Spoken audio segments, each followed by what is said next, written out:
The movie opens on December 22, 1971, 3 days before Christmas, and we see some people observing a young couple's house in a small town in Canada. These four people then walk toward the house, and as soon as the husband opens the door,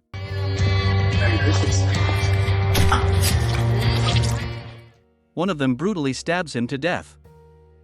They restrain the scared wife, remove her clothes, and stab her as well. Some markings on her stomach indicate that the killings are ritualistic. In the next scene, we are taken to Blackvale Academy, an all-girls boarding school. A teenager named Clara suddenly wakes up from her sleep, as if she's seen a nightmare. She looks out of the window and spots one of her classmates, Samantha, preparing for a jog. Samantha is the quiet girl at school, and she is often ridiculed by her friends. Even today, as she is taking a shower, they abruptly turn off the lights and leave. The scene then cuts to history class, where Miss Rose is talking about witches. She reveals that a deadly fire broke out several decades back and burned this town. There were only 4 survivors, and they blamed the incident on a witch.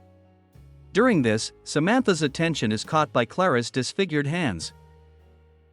Later, during lunch break, the girls talk about the murders that have terrorized the town as of late. One of them has brought a newspaper headline. It is revealed that the Christmas killers have already killed 3 families this week. The popular girl explains that they follow the same pattern every time. They pick a house with a nice couple, slaughter them with knives, and peel parts of their body. Samantha then asks about the symbols that the killers leave behind, and the popular girl assumes that they are related to some satanic rituals. The winter holidays are about to start tomorrow. Most of the girls are relieved that they can go home and stay away from all this madness. However, it is revealed that Clara has never been home during the holidays. She doesn't even have any friends and spends most of her time drawing alone. Most girls think she's an orphan, but no one has ever confirmed it. Meanwhile, Rose goes to see her boyfriend, Jimmy, who works as a chef at the same school. They talk about their future plans, and Rose reveals that her students know about their relationship. That night, Samantha is seen packing her belongings. She can't wait to go home and be with her family after months of separation. Unfortunately, she receives a call from her stepfather, who has some bad news. He can't come to pick her up tomorrow. This means that poor Samantha will have to spend the holidays alone at school. After the call ends, Samantha cries, and she heads to the bathroom to have some alone time. But then, she comes across a distressing sight. Clara is cutting her hands with a knife and leaves without any explanation. 2 nights before Christmas, the same 4 killers enter a local church and apprehend the priest. The leader of the group, Jude, lifts up the priest's shirt, which reveals a mark on his stomach. This confirms that they have found the target they were after. Jude uses a knife to carve the man's stomach and extract a piece of skin. Once their work is done, the macho man of the group, Grant, finishes the priest off by twisting his neck. Back at the school, Clara wakes up from yet another nightmare, and she sees her friends departing for the holidays. Jimmy has been assigned to drive them to the local train station, and he puts a beautiful ring in his pocket, meaning he is planning to propose to Rose. He bids goodbye to everyone and leaves with the kids. Now, only Rose, Samantha, and Clara remain at the school. The kids seem disappointed, but Rose promises that they will have a good time. Samantha is still upset by her stepdad's betrayal, so Rose tries to talk to her, but she is in no mood to listen. The girl then reveals that her stepdad told her to try this place out for 1 semester, but now she realizes her stepdad just doesn't want to deal with her as he doesn't let her come home this Christmas. Hearing this, the caring teacher lifts Samantha's mood by assuring her that she will have an independent life in the future. The teacher then sends her to the basement to get some vodka. Samantha slowly heads downstairs, appearing a bit scared as this is her first time there. She looks around for a couple of minutes and finally finds the vodka. But just as she takes a few sips, Clara startles her from behind. Here, Clara reveals that she usually comes here to read books from the library. According to her, the books found here are forbidden, and the teachers don't allow anyone to read them. Samantha then apologizes for barging into Clara last night, saying she didn't see anything, but the creepy girl says there was nothing to see. After drinking a few sips of vodka, Clara asks Samantha how her mother died. This shocks the latter, as her mother's death was a secret. Despite the strange feeling, Samantha explains that her mom died in a car accident several years ago. On the other hand, we see the Christmas killers heading somewhere in their car. Jude and the only female member of the gang, Maisie, are having a romantic time in the back. The fourth member, Doug, is driving. But he is clearly distracted by what's going on in the back. But then, suddenly, a deer arrives out of nowhere, resulting in an accident.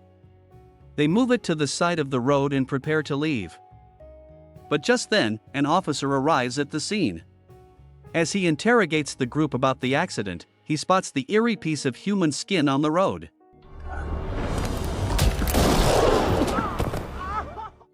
Before the officer can do anything, Grant knocks him from behind, while Doug is shot in the arm as well.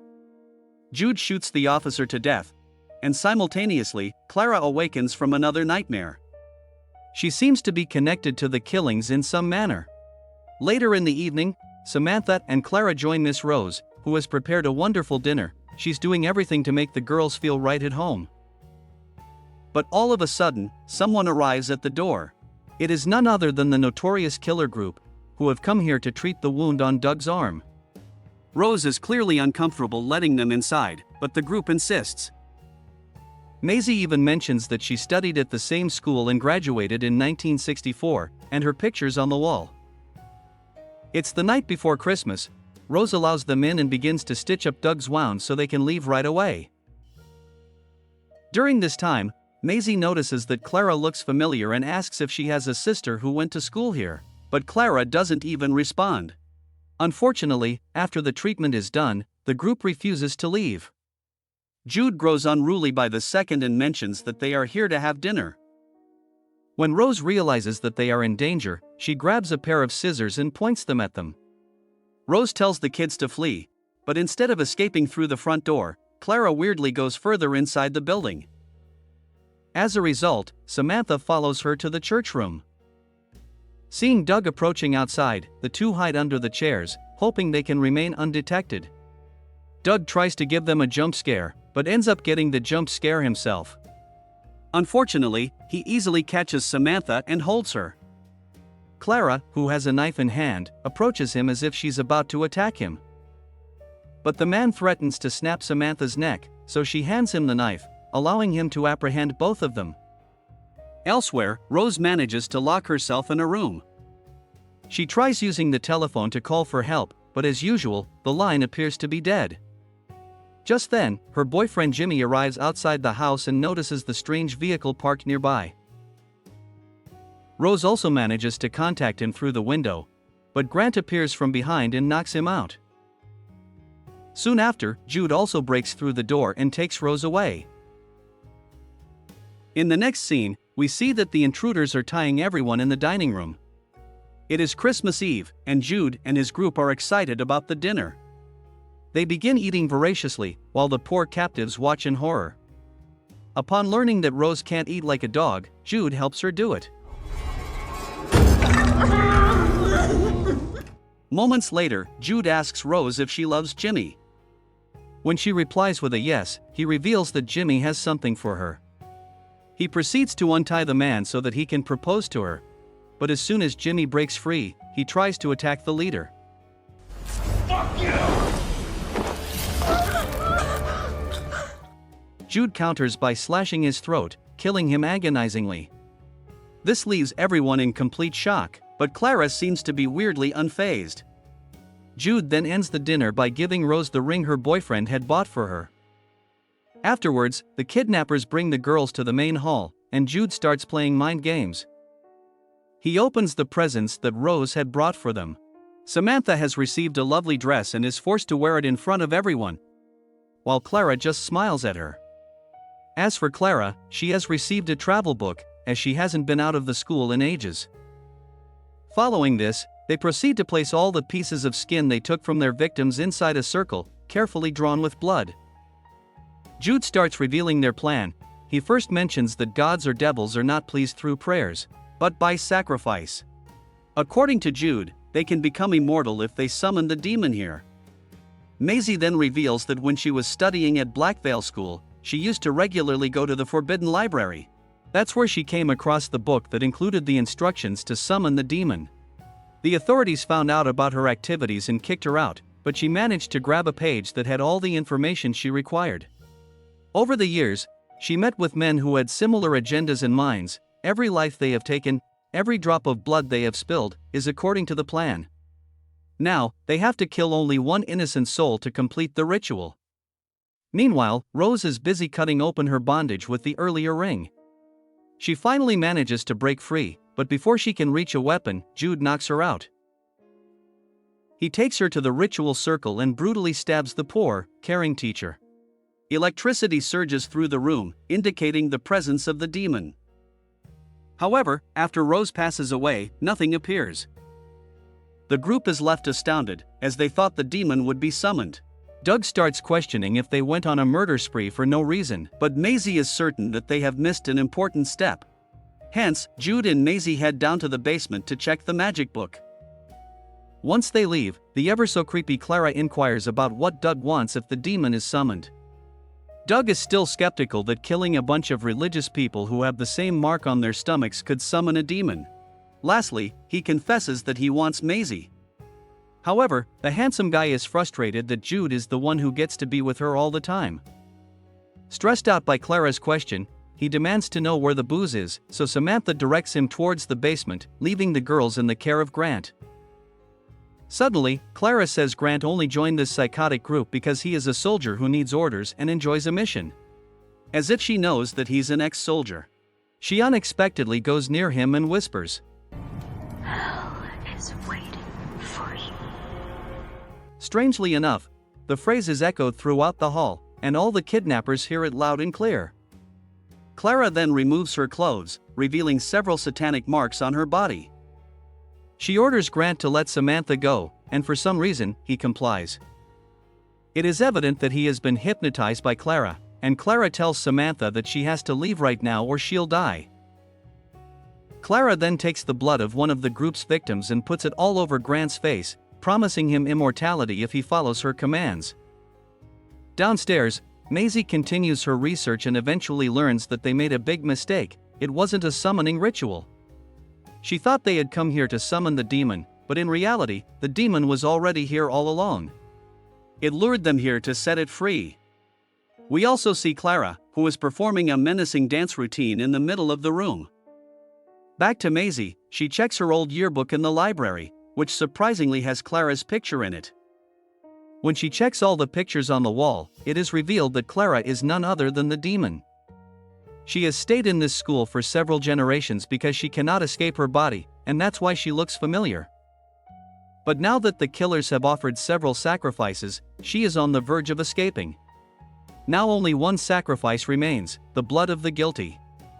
At this point, Jude has gone crazy and proudly thinks that he is the demon. He also starts fighting with Doug to assert his dominance, but then a completely possessed Grant arrives and separates them.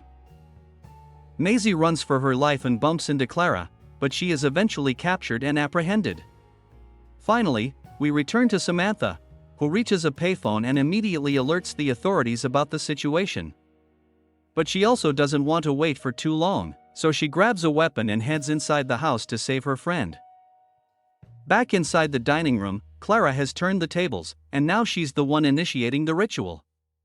At first, she reveals her backstory.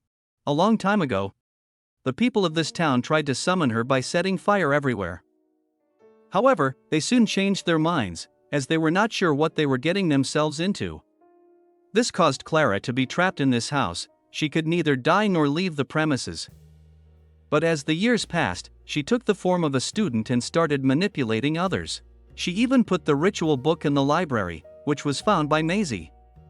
Now, she needs one last sacrifice to finally be free, which is the blood of the guilty. But the tricky part is that 4 of them have to hurt themselves or each other. She then orders Grant to torture the tied-up killers.